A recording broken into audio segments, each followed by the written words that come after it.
دغه ساحه کې د افغانستان اسلامي امارت مجاهدین دي. غواړو چې په دې اړه د پروان ولایت د نظامی کمیسیون مسؤل مولوي صاحب عبدالقدیر حمزه سره خبرې وکړو چې د خط په اړه راته معلومات راکړي.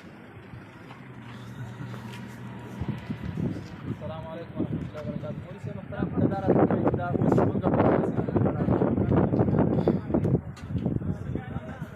لله الحمد د امارت اسلامي د فتوحاتو په نړۍ کې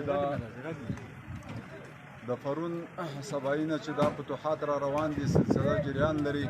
د پنجشیر دا دویمه عنابه ولسوالۍ ده چې موږ دغه داسې قرار لرو. لله الحمد مجاهدین ښه په اوچت رول سره او په ډېر جرأت او قهرماني سره د پنجشیر دغه زړه د پنجشیر د عنابه ولسوالۍ د پنجشیر زړه دی. تقریبا 1 کیلومتر د ولایت سره د پنجشیر ولایت سره فاصله لري. دا راته ووایي مولوي صاحب محترم چې دغه ولسوالۍ څه وخت د مجاهدینو لاس ته وغورځېده؟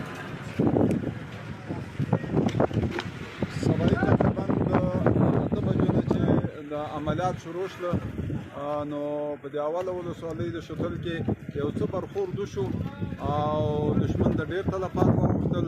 دشمن شکست سره مخامخ شو. نو تقریبا 11 بجې وې چې د عنابه ولسوالۍ ته موږ داخل شو.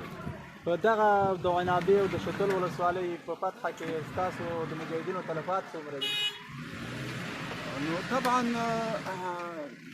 دا جنگ دی او هغه پښتو متل دی وایي جنگ کې حلوا نه تقسیمیږي. نو داسې یو شهید لرو او 2 زخمیان لرو او نور لله الحمد مجاهدین ته هېڅ زیان نه دی رسېدلی. یعنې په دغه 2 ولسوالۍ چې شتل ولسوالۍ او د عنابې ولسوالۍ د پنجشیر مهمه ولسوالۍ دي چې د مجاهدینو لخوا فتح شوې، په دې کې صرف تاسو یو شهید لرئ. او که دا راته ووایي چې د دښمن تلفات څومره دي او د ستاسو لاس ته د دښمن نظامي وسایل وسایط او اسلحې څومره راغلي؟ لله الحمد ډېر ټانګونه وسایل او ساحه دا خو طبیعي